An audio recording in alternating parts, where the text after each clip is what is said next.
Since you're more of a visual learner, I'm going to use educational props this time. So pay attention. This is me, Lo Wang. Yeah, it doesn't look exactly like me, but you get the idea. So here I am after saving the freaking universe from collapsing. Your egomaniacal sister's dead carcass lies defeated on the ground, and that asshole Zilla is no longer breathing down my neck. Talk about a happy ending, right? I was expecting fireworks and champagne. Maybe an invitation to the Hall of Justice. Instead, the gates to the Shadow Realm open and, wait for it, a 10,000-year-old dragon comes fucking flying out!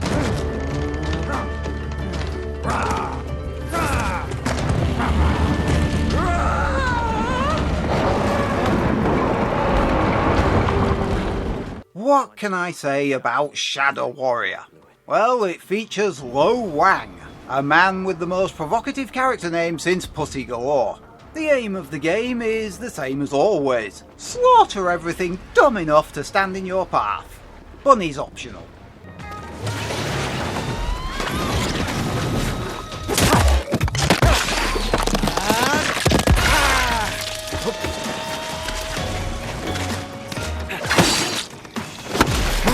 That's weird. How many holes did you start with?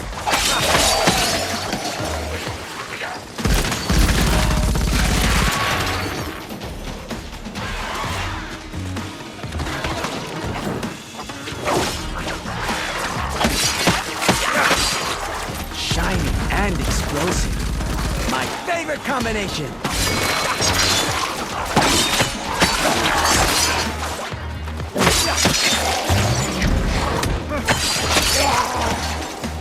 Only it's not necessarily what you expect.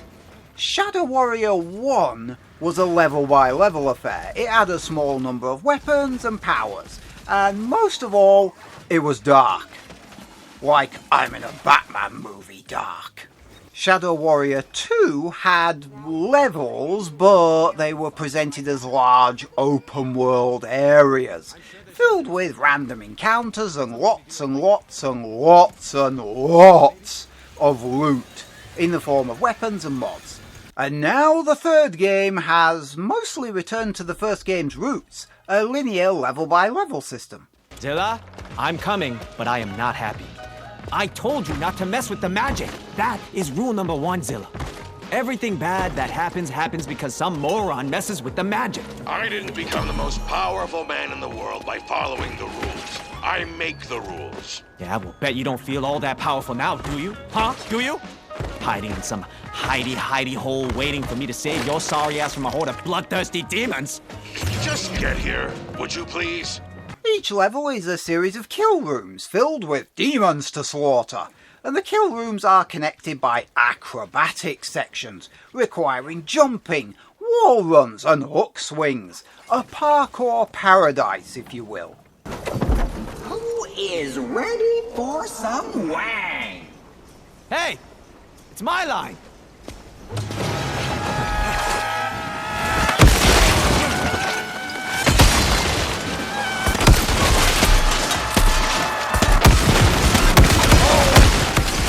Come on! Are you guys even trying anymore? Oh!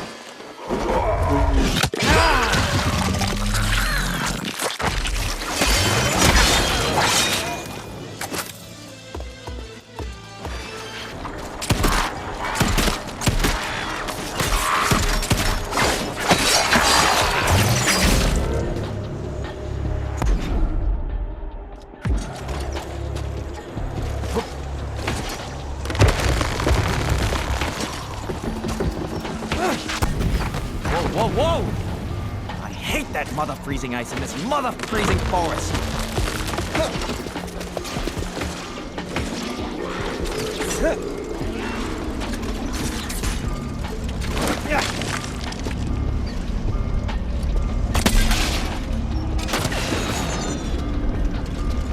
The combat has been trimmed right back to the bare essentials.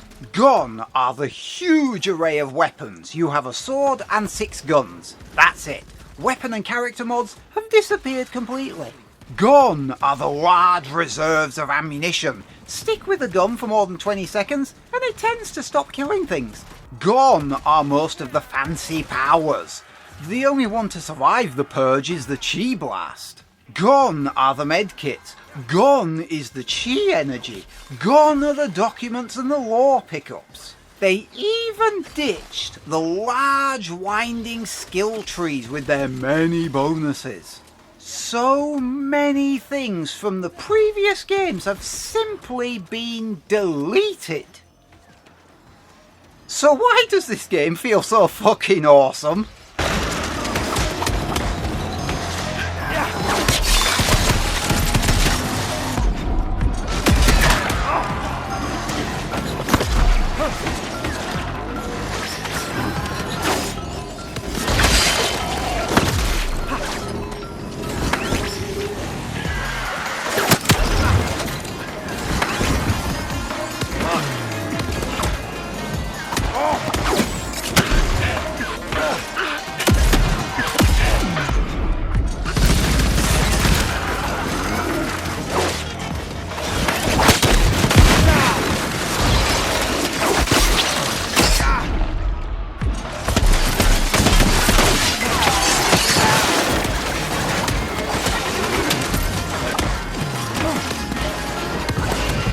There are no longer 5,062 weapons to juggle, or thereabouts. Your arsenal is now small and focused. Enemies are no longer susceptible to specific elemental effects that forces you to remap your entire arsenal every 90 seconds.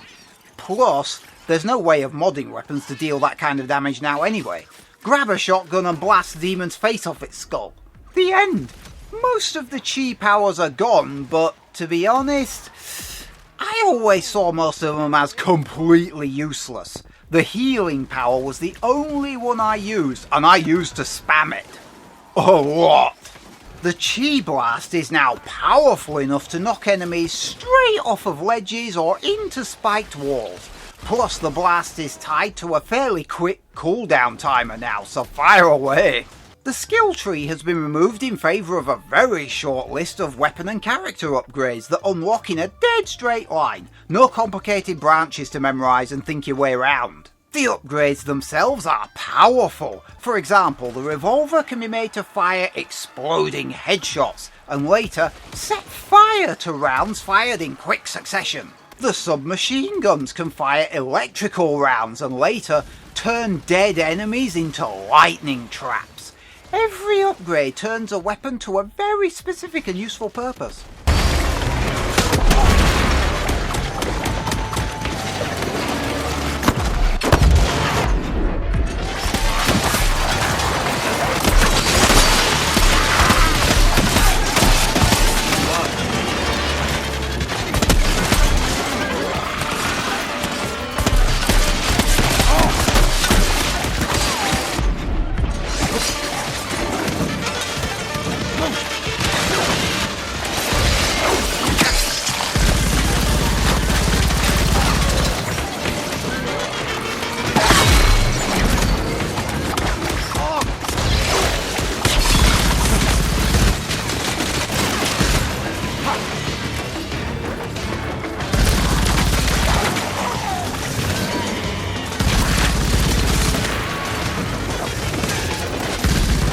The sword! My god, the sword! You know how the sword used to perform 3 types of strong attacks? Well, it can still be upgraded to do that. Sort of.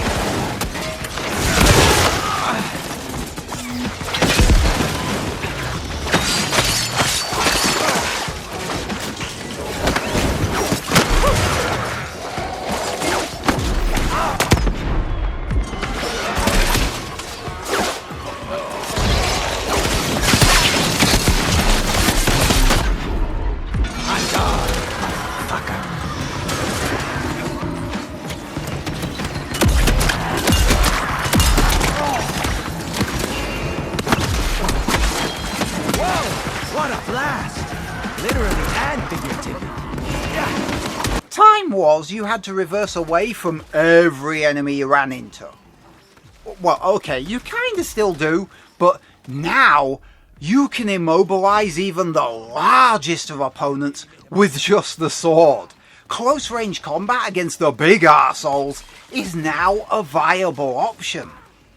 Wang, stop this tomfoolery. This might be our only hope to defeat the dragon. That furry little ballsack stole my mask. What if it loses it? What if it eats it? You can't trust that rat. That's not just some random animal. That's a tanuki, Otoko's spirit animal. A manifestation of her power. Oh, come on, man. You know what it is. It's your fucking girlfriend's trash panda. She's not my girlfriend. Hey, no judgment here. She's not my type, but hey, whatever tickles your pickle. You may have noticed that I said before, you don't have very much ammunition. And there's no healing power anymore. Or medkits. And yes, your health level does collapse very quickly as it used to. Well, if that's the case, how the hell are you supposed to kill anything, let alone live long enough to just shoot it? This is where the developers got really clever. You see, every enemy you kill with a gun drops health, and every enemy you kill with the sword drops bullets.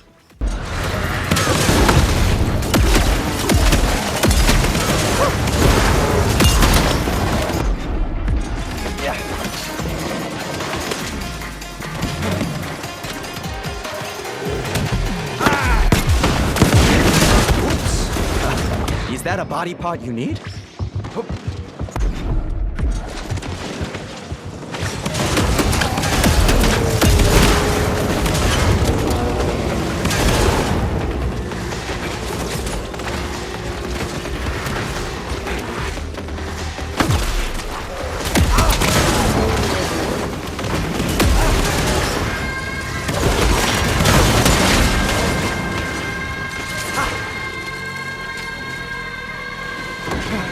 There's a balance between melee and ranged combat. They feel like they both support each other by giving you the resource the other needs to work effectively. It's a system that not only allows but naturally encourages you to use every weapon at your disposal. It's fucking genius!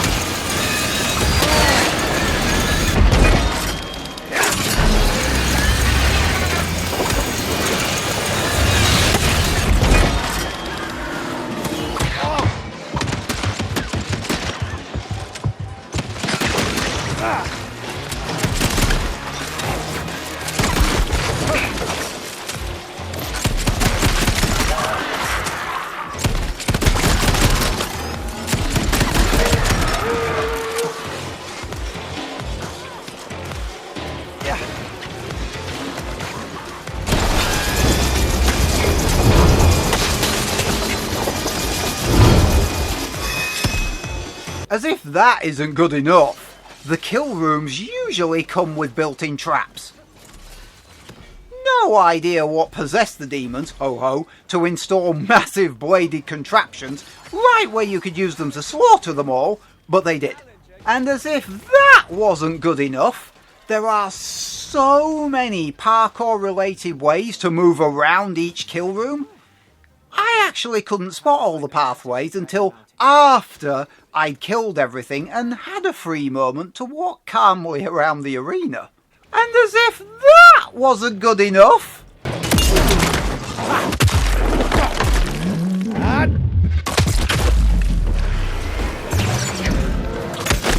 Whoa!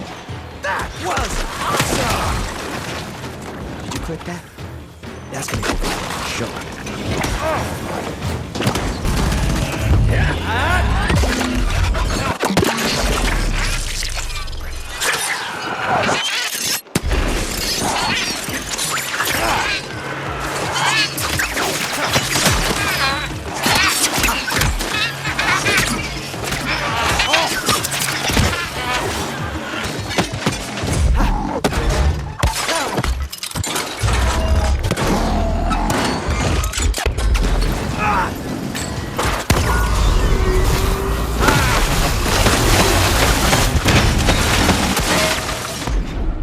they turned every enemy into a potential weapon.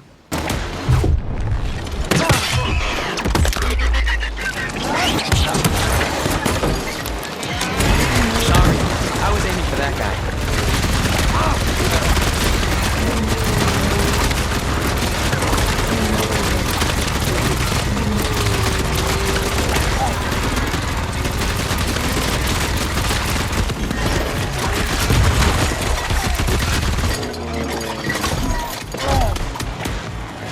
There's no limiter! You race around the room annihilating everything in sight. Things get dicey, pull back and use your guns. Run out of ammo, get in close and cut them to ribbons. Go fucking nuts!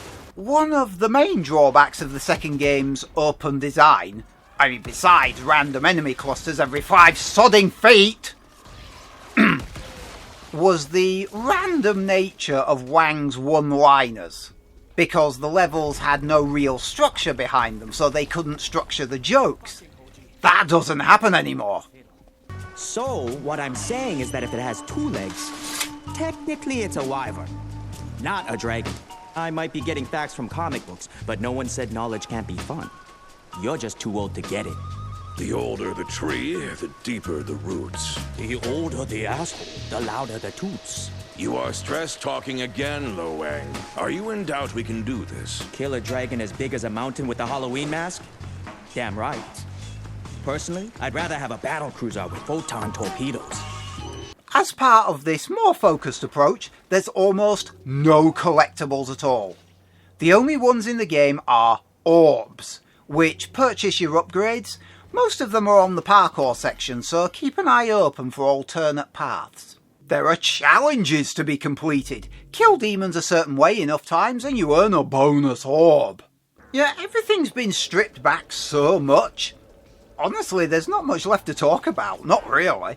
Finish the game and you go into New Game Plus, where you can earn warrior rank points. Those points are earned through a slew of new challenges. And if the game is still too easy for you, select Hero Mode. 1 death and your game save is deleted. Lovely. You would have thought that stripping so much out of what made the previous games what they were would be a bad thing. Instead, somehow, against all expectations, it's just made it more awesome. My only real complaint is that it ends way too soon. At about 6 hours, it's over before you feel like it started. And while Wang's jokes are definitely welcome, it feels like the rest of the limited cast doesn't really get much of a chance to shine. I love the feel of the combat here, but on balance, I think I prefer the second game. It just felt bigger and more expansive, open worlds notwithstanding. Here, dragon attacks, you kill dragon. That's it. That's your world building. I mean, I get that the world has been wrecked, but still. Best word to describe this game? Roller coaster. Brief, but one hell of a ride.